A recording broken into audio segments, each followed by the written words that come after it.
वाकई अच्छा माल है। ठेसुई, ब्लैक ठेसुई। दान यंगजी की बर्फ जैसी सर्द आवाज छोटे से प्रेपरेशन रूम में गूंज उठी। ली होवांग ने हल्का सा सर झुकाया और एक बार फिर उस घुनावनी चीज को देखा जो दान यंगजी के हाथ में थी। गौर से देखने पर उसे एहसास हुआ कि यह बिल्कुल वैसी ही चीज है जो उसने पहले ब्लैक कॉल्ड्रन में देखी थी। नहीं, दान यंगजी के हाथ में मौजूद ये वही मैन ईटिंग क्रीचर था। ये चीज ब्लैक ठेसुई है। क्या वो इसी से पिल्स बनाने वाला है? कैसा अजीब टेस्ट है।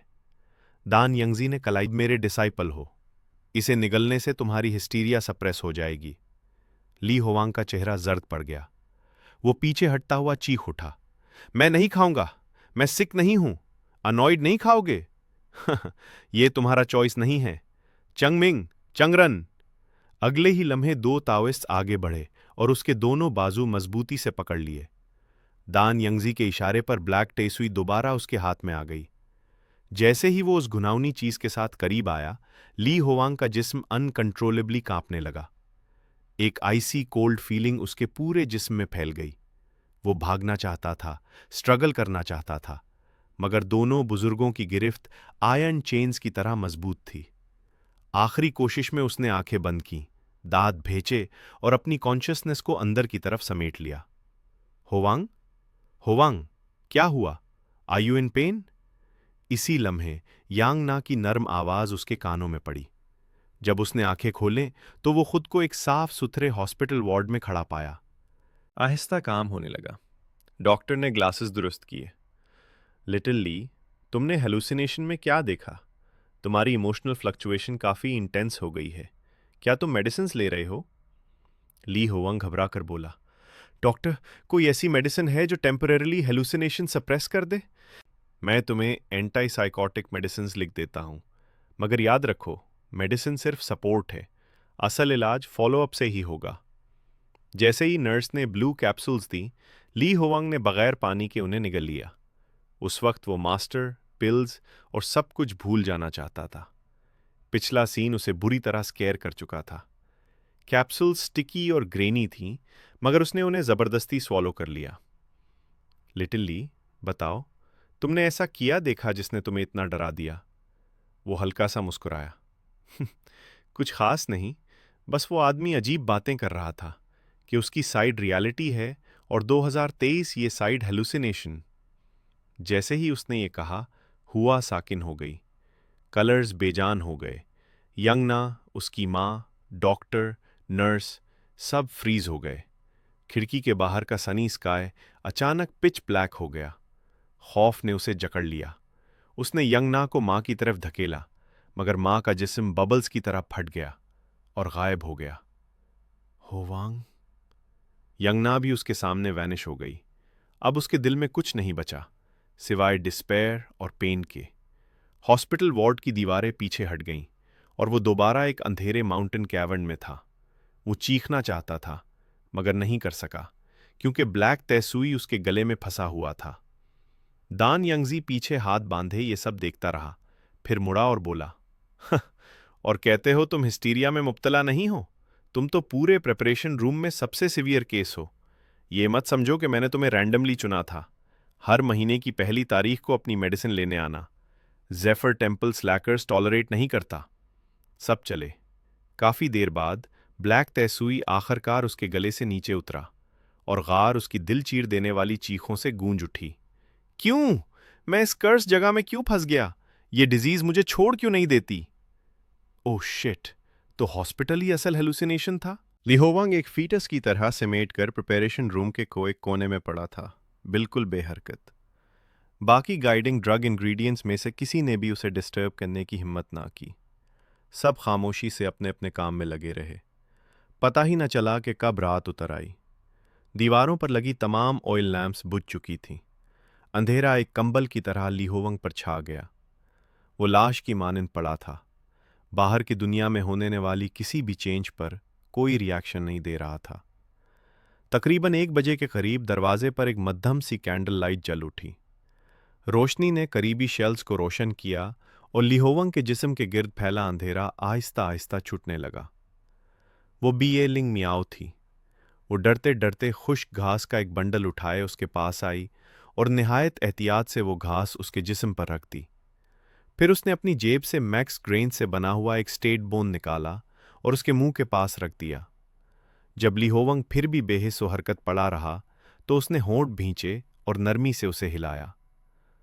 सीनियर, प्लीज एक बाइट ले लें, आपने पूरा दिन कुछ नहीं खाया। ली होवंग की आंखें खुली हुई थीं। वो कई घंटों से ब्लैंक तक नहीं किया था, बस बर्फ जैसे सर्द फर्श को घूरे जा रहा था। बैलिंग मियाओ के करीब आने पर भी उसने कोई मूवमेंट ना दिखाई। बैलिंग मियाओ जाने लगी, मगर एक लम्हा रुककर उसने जेब से एक जेड पेंडेंट निकाला और ली होवंग की हथेली में रख दी। सीनियर, यह आपका है, प्लीज उसे वापस ले लें। इस बार ली होवंग ने आखिरकार रिएक्शन दिया। उसने हाथ में मौजूद चीज को देखा। यह वही गोल जेड पेंडेंट था जो उसने पिछले श्वानयंग से चुराया था। उसे याद आया कि उसने ये पेंडेंट यांगना को दिया था ताकि वो उसे बेचकर पैसे हासिल कर सके। यांगना का ख्याल आते ही उसका टूटा हुआ दिल दोबारा दर्द से भर गया। ये तुम्हारे पास कैसे आया? ली होवंग ने पूछा। सीनियर ली ने ही मुझे दिया था। मैंने मना किया था, मगर आपने इंसिस्ट किया था कि मैं रख लूं। मध्यम कैंडल लाइट में ली होवंग आहिस्ता से बैठ गया और क्लाउड पैटर्न्स वाले जेड पेंडेंट को गौर से देखने लगा। इस लम्हे से पहले उसे कभी यह जगह इतनी रियल महसूस नहीं हुई थी, मगर इस रियलिटी में सिर्फ खालिस डेस्पेयर और पीन था। अगर चॉइस होती तो वो हमेशा के लिए इस खूबसूरत इल्यूजन में कैद रहना पसंद करता। ली होवंग के बोलने पर बैलिंग मियाओ ने धीरे से पूछा, सीनियर ली, मास्टर ने आपको कहां से पकड़ा था? मैं लियांग किंगडम से हूं, आप कहां से हैं? ली होवंग ठटक गया, फिर बेदिली से सर हिला दिया। मुझे नहीं मालूम। वाकई वो नहीं जानता था। उसके पास पास्ट की मेमोरीज थीं, मगर आज के बाद वो खुद फैसला नहीं कर पा रहा था कि उनमें से कौन सी मेमोरीज ट्रू थीं और कौन सी फॉल्स। यहां भी वो महज एक लोनेटिक था जो रियलिटी और हॉलुसिनेशन में फर्क नहीं कर सकता था। सीनियर ले, मैं इस चीज को कॉम्पनसेशन के तौर पर इस्तेमाल करना चाहती हूं और एक फेवर मांगना चाहती हूं। उसकी बातों ने ली हुआंग को उसकी तरफ देखने पर मजबूर कर दिया। अगर आप कभी यहां से जिंदा निकाल सके तो मेरे पेरेंट्स को एक मैसेज पहुंचा दीजिएगा। वो लियांग किंगडम में काव हार्ट माउंटेन के दामन में रहते हैं। उनसे कहिएगा उनकी बेटी नाफरमान है और उनकी खिदमत नहीं कर सकेगी। उसकी आवाज रिंद गई। सीनियर ले, मैं आपको ट्रबल में नहीं डालना चाहती, मगर मेरे पास कोई और चॉइस नहीं। मुझे शायद जल्द ही पिल रूम ले जाया जाएगा।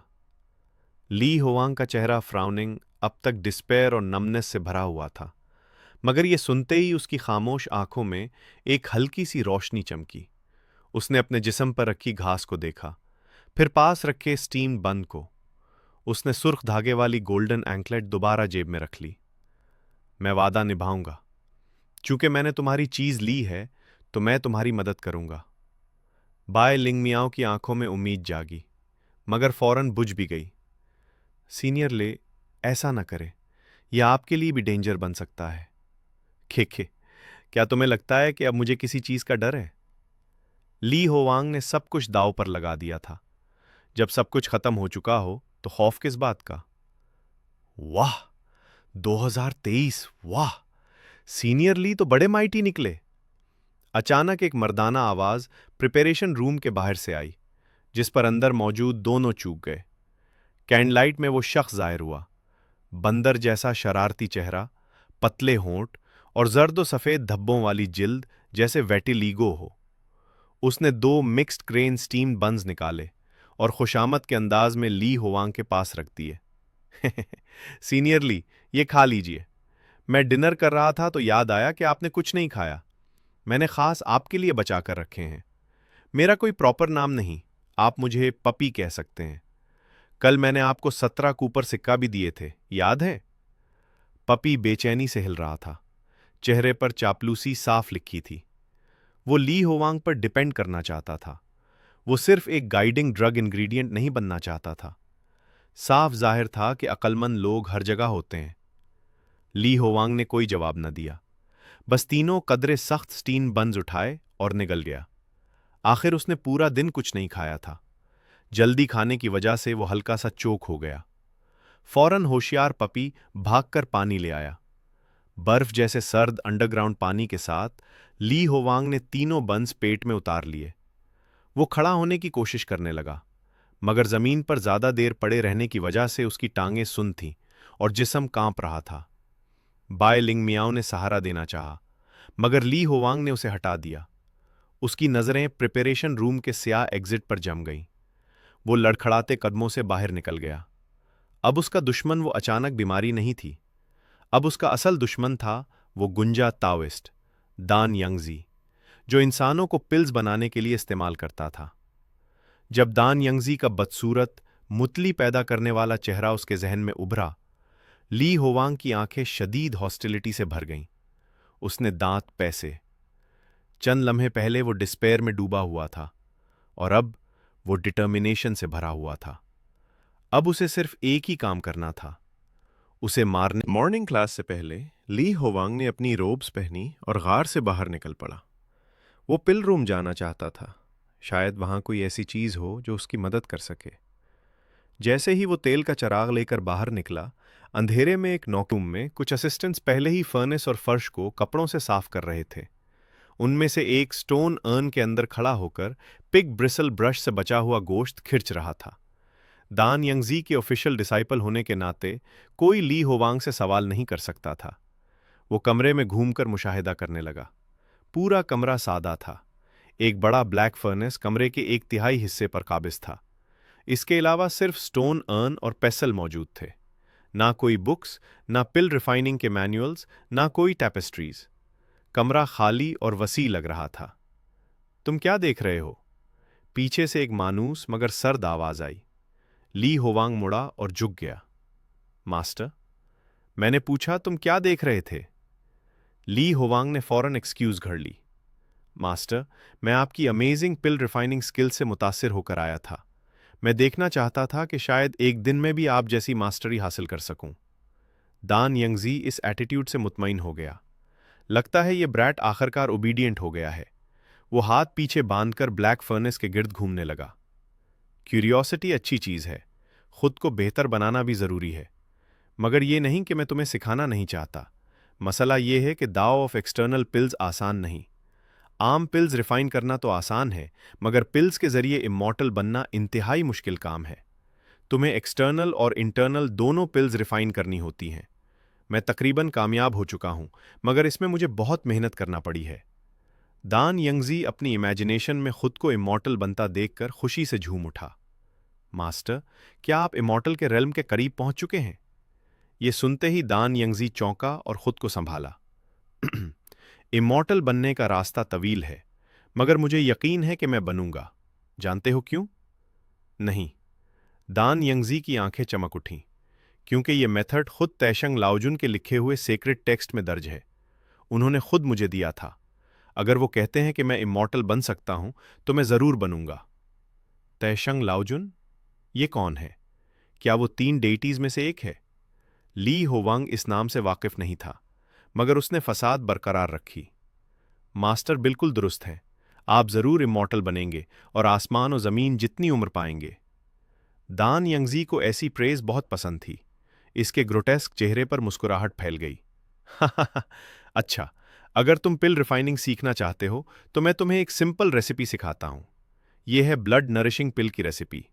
याद रखो, 600 ग्राम क्रिस्मन प्लस 500 ग्राम नॉटग्रास, 110 ग्राम एक्टिनोलाइट। ये एक ऐसा अनएक्सपेक्टेड हार्वेस्ट था जिसे ली होवांग किसी सूरत छोड़ नहीं सकता था। वो जल्दी से पेपर और इंक ढूंढने लगा, मगर पूरा कमरा खाली था। कहीं कुछ भी मौजूद नहीं था। मजबूरन उसने फर्नेस के नीचे से चारकोल उठाया और अपनी रोब्स पर रेसिपी लिखने लगा। 1:45 पर फर्नेस जलाओ, इंग्रेडिएंट्स डाल दो, गौर से देखो, आहिस्ता सांस लो, वीक फ्लेम पर रिफाइन करो, 6 फर्नेस खोलो। इस रेसिपी से प्रैक्टिस करो। मैं देखना चाहता हूं तुम कितने टैलेंटेड हो। लिखने के बाद उसने चौकला फेंक दिया और मास्टर को दिखाया। मास्टर, जरा देखें, क्या मैंने कुछ मिस तो नहीं किया? लेकिन जैसे ही डैन यांगजी ने चॉकलेट से लिखी रेसिपी देखी, उसका खुश चेहरा बिगड़ गया। उसने दायां पांव उठाकर ली होमांग को लात मारी, जिससे वो फर्नेस से टकराकर जमीन पर गिर पड़ा। डैन यांगजी गुस्से में बड़बड़ाता हुआ वहां से चला गया। ली होमांग जमीन पर बैठा रहा। गुस्सा दबाने के बाद उसे कुछ अजीब महसूस हुआ। उसने तो कुछ गलत नहीं किया था, फिर मास्टर ने ऐसा क्यों किया? वो रेसिपी देखने लगा। लिखाई बेहतरीन नहीं थी, मगर रीडेबल थी।